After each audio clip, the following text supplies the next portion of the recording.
Hi, and welcome to another episode of Hard Knock Goalie Life. Um, on today's Wednesday, right? So on Monday, I had a doubleheader and went well. The first team was tougher than I thought, but my teammates and I managed to shut the door after a shaky first period. And yeah,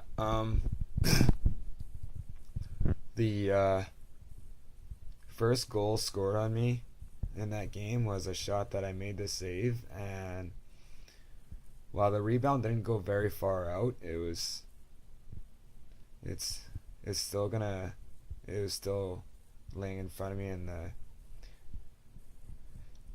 the other team got the rebound and shot it in. This is where I'm still adapting to my new pads because I'm kind of used to kicking the rebounds to my teammates, whereas now the rebounds are just gonna stay right in front of me, and I just gonna have to work on reacting quicker to cover the ball. All in time though.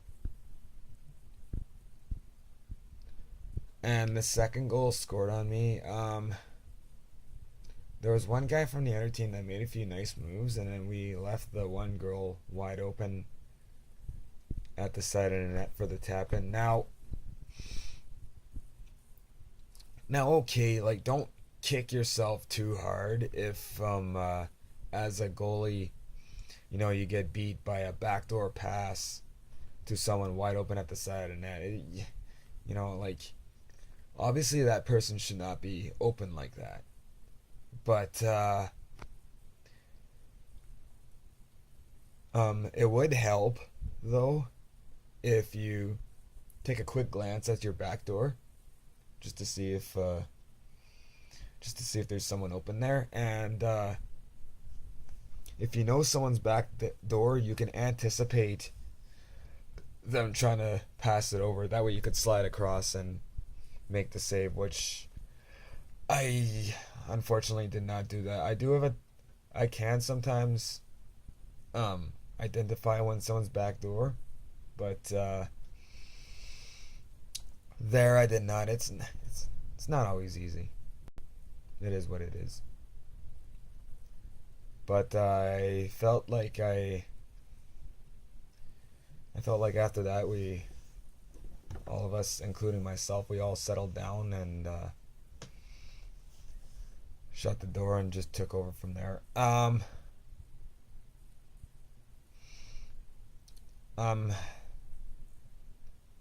Lately I've been having a bit of trouble when comes to playing the ball, and if I'm gonna, I think I just need to make sure that I'm careful when it comes to playing the ball. Even sometimes maybe if I have to just during warm up, maybe I'll just walk around with the ball, handling it around, just so that I work on my ball handling. That's if I venture out of the net to play the ball. Now, if the ball's near my crease and I look to play the ball, which um, I haven't necessarily been doing all that good of a job at that lately. I could always obviously cover it.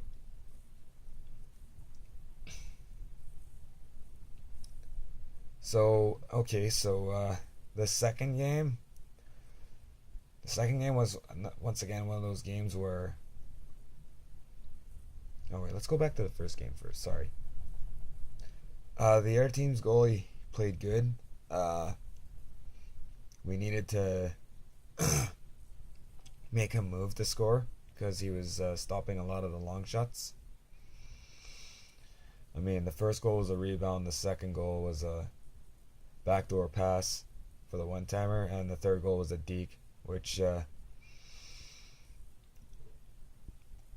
was. It's funny because the guy was on a break when I was telling the guy to bust a move because he was making the first saves when we try to shoot. So sometimes that happens when it comes to goalies. If you the sh- the shooter will notice that the goalie is not necessarily all that mobile side to side, so a team will use that to their advantage, and either maybe they'll try to make that extra pass, or when they go in on the goalie, they'll try to make the move, to make the deke, make one or two moves. So that happened. So yeah, that does happen. It is what it is. All right, now let's go to the second game. Um, so yeah, the second game I got a shutout. Uh, wasn't necessarily one of those games where I had to be great, but I was didn't have to make highlight reel saves, but I did make some good saves though. Uh, I felt like I did a good job being square to the shooter. Um, and just I was more or less. Was, I don't know if I'd say blocking butterfly saves that I made, but I was definitely making saves in the butterfly, and not necessarily allowing second chances. I believe that game too, though there was also a save that I made where I had to slide across, and it's one of those games where uh, some teams will do this. It was famous in the Joe Louis Arena, the home of the Detroit Red Wings, where a player will intentionally miss the net just so that it caroms off the backboards right back in front of the net. And I was fortunate to be able to read that, slide across, and make a pad save on one play. And so yeah, it's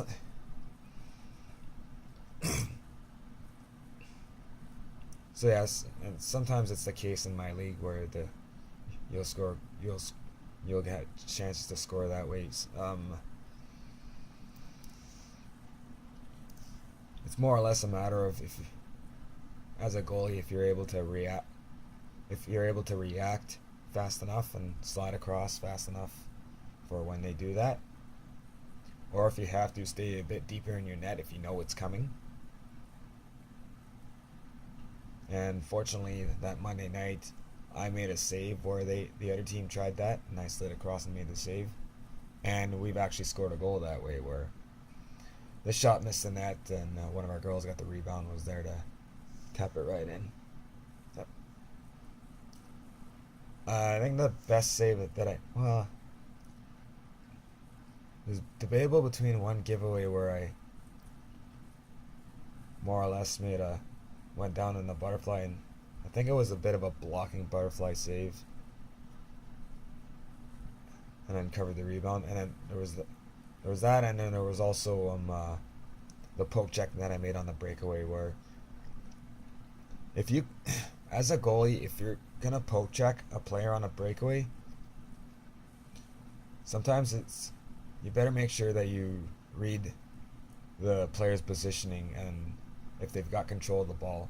Like if they're coming in at a sharp angle and you can make the poke check as they're trying to cut back in, hey, that's fine. I've done that many times. And I also like the poke check when the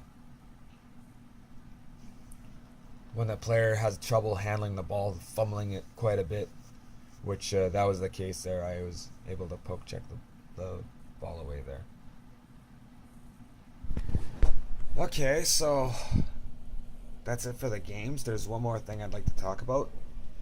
As I'm constantly studying my hybrid pads, one of my teammates who is a goalie in ice hockey, plays goalie in ball hockey from time to time, he noticed how kind of stiff and straight the top of the pads were, and he suggested I do something for more flexibility. He suggested that I make sure that I find a way to push the pads down. That way I have that flexibility that I need, and I feel like the pushing down the pads gives it more of a curve. So I feel it's gonna, because there's right at this moment right now when I go down in the butterfly there, I think there's a bit of a gap for the 5-hole, whereas I'm curious to try them now that I've done this to see if there's gonna be a 5-hole on Sunday, which is my next game. So what I did was I folded the pads down, and then I have them under the counter over there, and then you can always try to push the pads more in. That way it's getting that flexibility. You can see it from the side here. It's how it sort of leans down, and that's what hybrid pads have been known to be, more flexible, whatever, and whatnot. Another option you can do is I just watched a video where someone was sitting on them trying to squish it down as they were playing video games. It's suggested that you make sure it's going straight down, not more or less to the side, because the person said that if you go down the butterfly, if it's off to the side, it may have a tendency to more or less go up. I gotta watch the video again, but yeah, just make sure if you are gonna sit on them that they're going straight down. Yep. So, one more thing I want to talk about. Felt like I've had it somewhat easy the 3 games that I've played in, trying to break these pads in and whatnot, and I feel like I've been learning more about these pads. But my next game is Sunday at 2:30, and it's going to be more of a challenge, I feel. It's been good to have it easy and put up some good stats and whatnot, but it's time to embrace a challenge coming up on Sunday. It's going to be tougher, and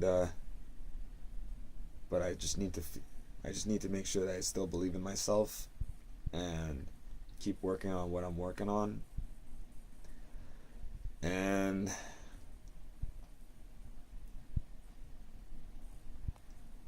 yeah, there's not much more to it. So that's it for me, and that's it for another episode of Hard Knock Goalie Life. Until then, take care.